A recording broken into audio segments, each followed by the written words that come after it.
I'm not gonna lie to you guys. This episode had my heart throbbing. It had me crying. The Russells, aka Lee Shaw, is the true main character of this show.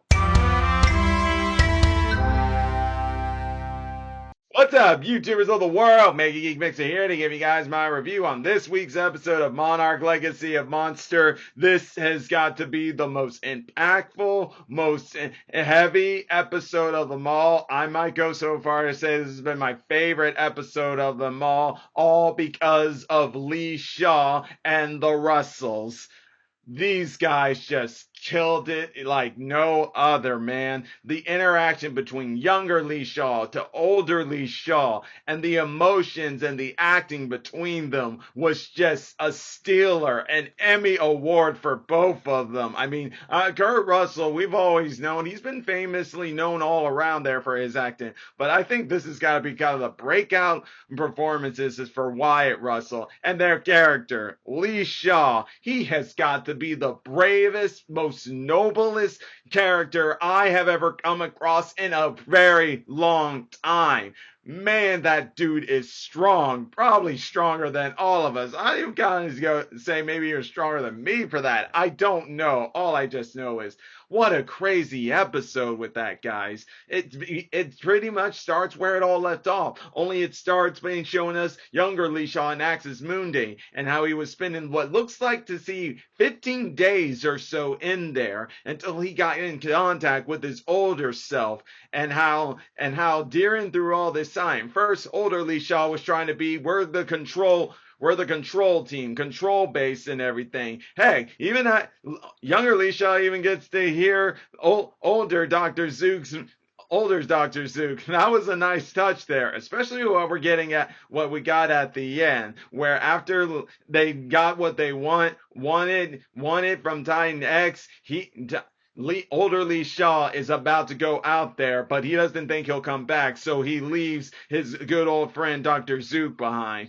That was pretty tear-jerking right there, too. But we're really talking right now about the communication between these two characters, between older Lee Shaw and younger Lee Shaw, and then the fact on how the present version decides to use his older self to put a tracking device on Titan X, since they can't get to Godzilla right there. And this is where a little time change happens in that tracker coming into play at the end of the episode. But during that time, younger Lee Shaw and Axis Mooney finds Keiko's camping site, and that's where it really gets in the true acting performance of these two. Because at first, older Lee Shaw was about to let Lee Shaw go ahead, find him, and change things, all because of that whole in another lifetime, in another world. This could have been about us. Maybe in the next lifetime, we will find each other again. Yeah, that line right there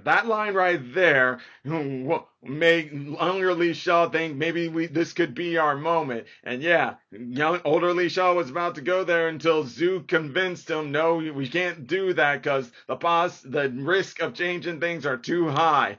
And that's where the real acting came in, and younger Lee Shaw finally figured it out. He finally figured out that he was talking to an older version of himself. And when he saw Keiko, yeah, he was about to go there, but older Lee Shaw gave him some good reasons. 3 of them, for that matter. 1, she didn't need saving now, and 2, heroes' kids who become like a family for the currently, yeah, because let's face it, Kate has pretty much seen older Lee as a grandfather and everything right there. But then the third and most heartbreaking and stellar performance of them all by both men was the tough one and letting her go. When that came to it and younger Lee Shaw did it, we even had the music playing in the background that was the same music that was playing when he and Keiko had their moment in episode 3. That very same song as he's looking at her and letting her go and he walks the other way. Heavy stuff, guys.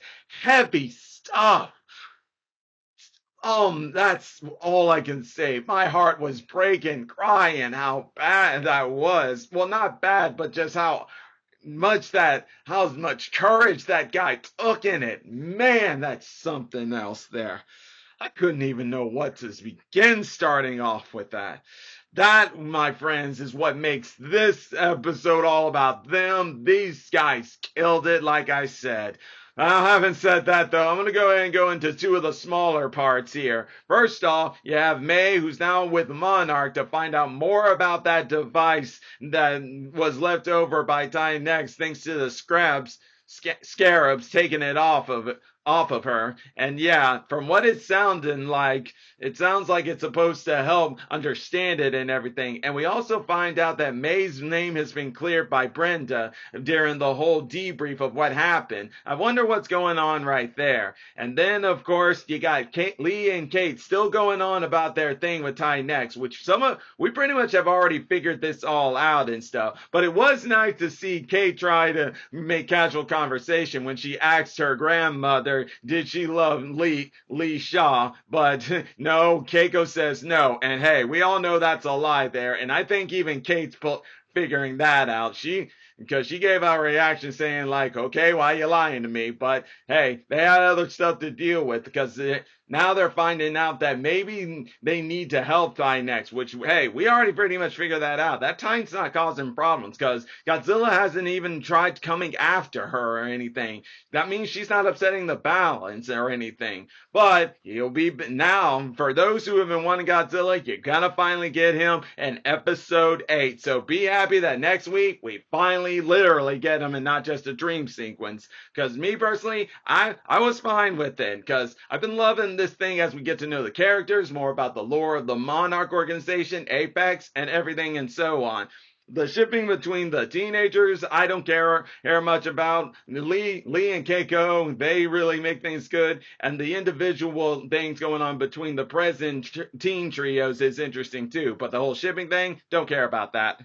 But either way, now we go into the other big major thing that happened here, and that was Kentaro. We're seeing how he is being easily swayed by Isabel to her side here and stuff, because she's saying things that are pretty much what's going on in Kentaro. Kentaro, for one, like I said, I'm glad he finally is getting his own arc here, because when May visited him earlier, he says, I'm just tired of everyone telling me what to do, my family obligations, Monarch, and all this stuff here. And yes, I'm finally glad we're getting him to say that, because yeah, he's pretty much being what Kate was being, just in a little different direction. And like he doesn't want anything to do with it, whereas Kate was running from it all because she felt guilty. He's just tired of everything that's been going on. He just wants to have his own life going on. And that's where Isabel comes in and kind of replace that thing for him with her, and the fact on how like